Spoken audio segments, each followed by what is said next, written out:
Perkenalkan, kami dari kelompok F kelas A yang terdiri dari Aldinova Suryadi, Alexander, Astrid Maharani, dan Mazu Senjaya akan mempresentasikan penggunaan model ARIMA untuk menentukan peramalan nilai tukar valuta asing dari AUD ke IDR. Terlebih dahulu, sebagai pendahuluan, nilai tukar valuta asing AUD ke IDR ini dari waktu ke waktu itu mengalami perubahan yang dinamis, sehingga sangat sulit untuk diprediksi nilai ke depannya. Tentu saja di sini kita memerlukan model ARIMA, adalah model yang cocok untuk memodelkan data seperti itu berdasarkan data historis yang dimiliki. Terlebih dahulu berikut adalah datanya. Data yang digunakan ini adalah data nilai tukar AUD ke IDR selama 4 tahun terakhir sejak tanggal 2 Juni 2018, berarti sampai 2 Juni 2022 yang diambil dari website investing.com. Dan ini adalah plot datanya menggunakan software R. Selanjutnya, model yang digunakan adalah model ARIMA. Model ini cocok untuk prediksi jangka pendek dari data deret waktu yang berubah secara dinamis. Model ARIMA PDQ ini sendiri berbentuk sebagai berikut. Di mana di sini P1 sampai PP adalah parameter untuk AR, sedangkan theta 1 sampai theta Q adalah parameter untuk MA. Dan D di sini adalah order differencing-nya. Berikut adalah alur yang digunakan untuk menentukan model terbaik untuk menggambarkan data. Terlebih dahulu memplot data, lalu dilakukan uji ADF untuk kestasioneran. Jika data tidak stasioner akan dilakukan differencing dan dilakukan uji ADF lagi. Tetapi jika data sudah stasioner akan dicari kandidat model terbaik sesuai order differencing-nya. Lakukan uji signifikansi parameter dan melihat ACF, PACF pada model. Lalu di sini pilih satu model yang parameternya signifikan dan AIC, RMSE, MAE terkecil. Lakukan uji L-Jung box, cek distribusi dari residual, normal atau tidak. Lalu terakhir akan dilakukan forecasting. Pertama-tama, saya akan membahas lebih dahulu hasil dan pembahasan dari kelompok kami, yaitu akan diuji kembali data yang kami miliki ke stasionerannya dengan menggunakan uji ADF, di mana data yang kita miliki ternyata belum stasioner berdasarkan nilai p-value-nya. P-value yang kami dapatkan sekitar 0,0979, di mana hasil p-value tersebut masih lebih besar dari alfa atau taraf signifikannya yang sebesar 5%, sehingga akan diuji kembali atau dilakukan differencing dengan menggunakan uji ADF. Setelah kita lakukan uji differencing, akan kita dapatkan nilai p-value-nya sebesar 0,01, di mana nilai tersebut sudah kurang dari nilai alfanya sebesar 5%. Lalu, kita akan melihat dari ACF dan PACF data setelah di-differencing.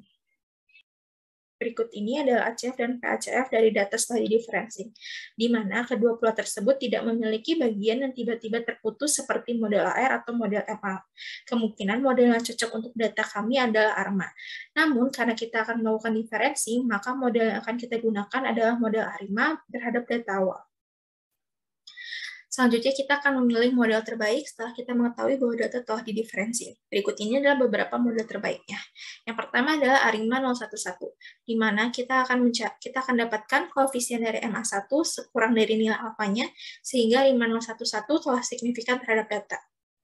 Selanjutnya adalah ARIMA 110, di mana model tersebut memiliki koefisien AR1 yang kurang dari alfanya atau sekitar 5%, sehingga ARIMA 110 adalah signifikan terhadap data. Selanjutnya adalah ARIMA 111, di mana kedua koefisien dari AR1 dan MA1 memiliki p-value yang kurang dari alfa, sehingga ARIMA 111 adalah model yang signifikan terhadap data. Selanjutnya adalah ARIMA 210, di mana model tersebut terdapat koefisiennya yaitu AR2, di mana nilai p-value-nya lebih besar dari alfa, sehingga ARIMA 210 tidak signifikan terhadap data. Selanjutnya adalah ARIMA 012, di mana koefisien pada MA2 itu memiliki nilai p-value yang lebih besar dari alfa, sehingga ARIMA 012 juga tidak signifikan terhadap alfanya. Selanjutnya adalah ARIMA 212, di mana terdapat dua koefisien yaitu AR1 dan MA1 yang lebih besar nilainya daripada alfa, sehingga ARIMA 212 tidak signifikan terhadap data. Selanjutnya adalah ARIMA 310, di mana terhadap koefisien AR2 memiliki hasilnya lebih besar dari alfa, sehingga ARIMA 310 juga tidak signifikan terhadap data. Selanjutnya adalah ARIMA 013, di mana terdapat koefisien MA2 memiliki hasil lebih besar dari alfa, sehingga ARIMA 013 juga tidak signifikan terhadap data. Selanjutnya adalah ARIMA 312, di mana terhadap koefisien AR1 memiliki nilai p-value-nya lebih besar dari alfa, sehingga ARIMA 312 juga tidak signifikan terhadap data. Yang terakhir adalah ARIMA 213, di mana semua koefisien dari ARIMA 213 tidak memiliki hasil yang kurang dari alfa atau hasilnya adalah lebih besar dari alfa semuanya. Sehingga ARIMA 213 juga tidak signifikan terhadap data yang kita miliki. Selanjutnya, kita akan mendapatkan 3 model ARIMA yang akan kita uji, di mana model 3 ARIMA tersebut adalah hasil yang memiliki signifikan terhadap data, yaitu ARIMA 011, ARIMA 110, dan ARIMA 111. Akan diuji kembali ketiga data tersebut dengan membandingkan beberapa data seperti RMSE, MSE, MAPE, dan AIC. Pertama akan dilakukan pengecekan ACF dan PACF dari residual dari 3 model yang telah ditentukan sebelumnya, yaitu ARIMA 01, ARIMA 110, dan ARIMA 111. Ini yang pertama adalah ARIMA 011, dapat dia semuanya berada pada garis biru putus-putus, kecuali pada beberapa leg tertentu seperti yang ini, dan ini. Dan bisa sama juga untuk PACF-nya, dia hanya pada leg tertentu saja, dia berada di luar garis biru putus-putus. Dan berikutnya ini adalah ARIMA untuk 110, dan ini juga sama dengan ARIMA 011, di mana baik ACF dan PACF-nya itu semuanya berada dalam garis putus-putus, kecuali pada beberapa leg tertentu, dapat dilihat pada gambar. Dan yang terakhir ini adalah ACF 111. Dan ini juga sama dengan dari kedua sebelumnya, dia hanya pada beberapa tertentu, yang dia berada di luar, hanya beberapa leg tertentu yang dia berada di luar garis putus-putus. Dapat dilihat dari ketiga model itu memiliki kemiripan ACF dan PACF residual. Jadi dari ACF dan PACF ini agak sulit untuk menentukan manakah model yang paling baik untuk digunakan. Maka untuk itu kita akan lanjutkan ke uji berikutnya, yaitu uji mengecek nilai AIC, MAE, dan RMSE. AIC, MAE, dan RMSE itu ketiganya akan mencari nilai terkecil untuk menentukan model yang terbaik, karena MAE dan RMSE sendiri adalah error, sedangkan AIC indeks untuk mengukur kebaikan dengan melihat nilai terkecil dari model. Dan ini adalah summary dari program software R untuk ARIMA 01, ini untuk ARIMA 110, dan ARIMA 111. Dan ini adalah tabel setelah nilai AIC, MAE, dan RMSE-nya dikumpulkan dari ketiga model tersebut. Dapat dilihat bahwa untuk AIC, ARIMA 1 memiliki nilai yang terkecil, untuk MAE juga ARIMA 1 yang paling terkecil, dan RMSE juga yang terkecil diperoleh oleh ARIMA 1. Jadi berdasarkan uji AIC, MAE, dan RMSE, disimpulkan bahwa model ARIMA 1 ini adalah yang paling baik dari antara ketiga model yang terbaik yang kita temukan sebelumnya. Selanjutnya kita masuk ke uji diagnostik. Setelah didapatkan model ARIMA terbaik, yaitu ARIMA 111, selanjutnya akan diperiksa mengenai autokorelasi dari residual model, saling bebas atau tidak, dan juga akan diperiksa kenormalan distribusi residu dari model. Dilakukannya uji diagnostik bertujuan supaya residual dari model terbaik memenuhi kondisi saling bebas dan berdistribusi normal. Pemeriksaan autokorelasi akan menggunakan L-Jumbox test, sedangkan untuk pemeriksaan kenormalan distribusi dari model menggunakan NEM-UJI. NEM-UJI-nya sebagai berikut. Pertama-tama kita akan memeriksa autokorelasi dari model residual menggunakan L-Jumbox test. Tujuan dari L-Jumbox test itu untuk menguji autokorelasi residual saling bebas atau tidak. Dengan H0-nya itu data saling bebas dan HA-nya itu data tidak saling bebas. Pengujian akan dilakukan melalui dua cara, yaitu cara pertama itu L-Jumbox statistik dengan menghitung Q besar. Berikut merupakan hasil residual nilai autokorelasi dari model leg 1 sampai 7. Dan kemudian akan dicari nilai Q besar dengan K-nya sama dengan 7, dan didapat nilai Q besar sama dengan 1054,6, di mana nilainya itu lebih besar dari chi-square 0,95,7. Maka dapat disimpulkan bahwa adanya dugaan H0 ditolak. Artinya, adanya dugaan bahwa data tidak saling bebas. Selanjutnya menggunakan cara yang kedua, menggunakan L-Jumbox dengan program R. Nah, berikut hasil yang diperoleh dari program R, dan diperoleh hasil p-value lebih besar dari alpha, dengan maksimal leg sama dengan 7. Maka H0 tidak ditolak, artinya residu saling bebas. Penerimaan H0 ini diperkuat dengan plot p-value dari L-Jumbox statistik. Terlihat bahwa titik data yang saling bebas maksimal berada di leg 7. Sehingga untuk pengambilan leg yang lebih besar dari 7 akan menghasilkan residu yang tidak saling bebas. Kesimpulannya adalah, berdasarkan pengujian yang dilakukan menggunakan program R, dapat disimpulkan bahwa data saling bebas pada leg yang lebih kecil atau sama dengan 7. Selanjutnya kita akan memeriksa kenormalan distribusi dari model residual. menggunakan uji pertama yaitu Shapiro-Wilk test dengan tujuan untuk mendeteksi semua jenis penyimpangan dari normalitas. Dengan H0-nya itu data berdistribusi normal dan HA-nya itu data tidak berdistribusi normal. Kesimpulan yang dapat bahwa nilai p-value lebih kecil dari alfa, maka H0-nya ditolak. Artinya, berdasarkan Shapiro-Wilk test, model residu tidak berdistribusi normal. Selanjutnya, untuk uji yang kedua, menggunakan Kolmogorov-Smirnov test dengan tujuan memeriksa kenormalan suatu data, di mana H0-nya itu data berdistribusi normal dan HA-nya itu data tidak berdistribusi normal. Kesimpulan yang diperoleh adalah nilai p-value lebih kecil dari alfa, maka H0 ditolak. Artinya, berdasarkan Kolmogorov-Smirnov test, model residu tidak berdistribusi normal.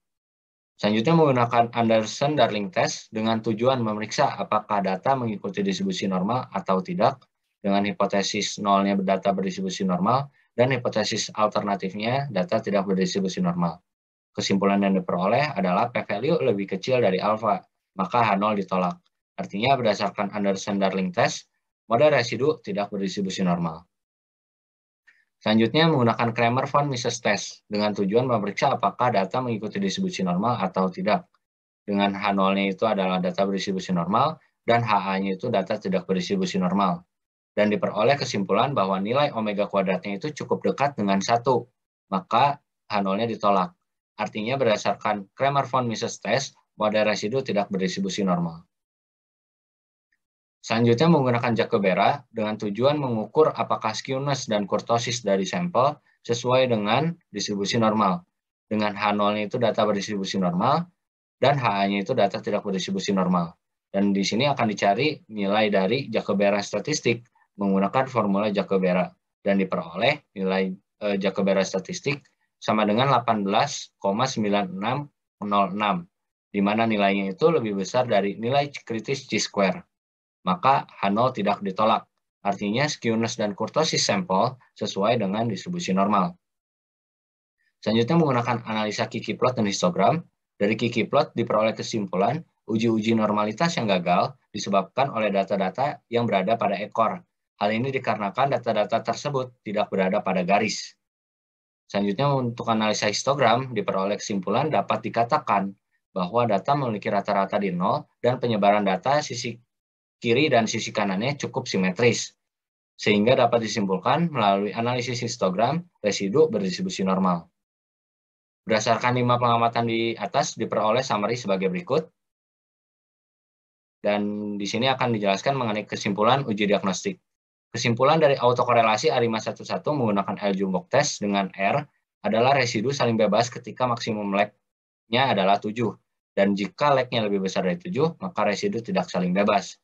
Dan kesimpulan kenormalan distribusi residu dari model ARIMA 111 adalah berdasarkan analisis histogram, di mana mu-nya sama dengan 0 dan variansinya tadi simetris, dapat dikatakan bahwa residu berdistribusi normal. Hal tersebut diperkuat dengan adanya perhitungan Jacobera secara statistik, di mana nilai Jacobera statistiknya itu lebih besar dari nilai kritis chi-square. Jadi, berdasarkan kedua analisa, histogram dan Jacobera, residu dari model ARIMA 111 berdistribusi normal. Setelah dilakukan semua uji untuk mencari model terbaik dari yang kita peroleh sebelumnya, diperoleh bahwa ARIMA 111 adalah model yang terbaik. Dan setelah dilakukan uji diagnosis, kita akan melihat hasil forecasting atau ramalan dari model yang kita peroleh untuk menambahkan data awal kita selama 30 hari ke depan. Dan gambar berikut adalah gambar dari ramalannya. Dengan daerah warna biru ini adalah 95 daerah ramalan dengan 95% interval. Dapat dilihat bahwa bentuk ramalannya ini hampir lurus. Jadi agak dikatakan bahwa model yang kita peroleh ini tidak terlalu baik karena dia tidak memiliki, dia hanya bentuknya itu stasioner bentuk ramalannya. Sebagai penutup, di sini keunggulan dari model, parameter model sudah signifikan, model sudah stasioner, model dapat memprediksi nilai dari 30 hari ke depan, model tidak terlalu kompleks tampak dari orde ARIMA-nya hanya 111. Model sudah paling baik di antara model lain yang dianalisis. Kekurangannya, sulit untuk melihat bentuk model dari ACF dan PACF, sulit untuk menentukan apakah model saling bebas atau tidak, dan terakhir, sulit untuk menyimpulkan apakah residual model berdistribusi normal. Sekian presentasi dari kelompok kami. Terima kasih atas perhatiannya.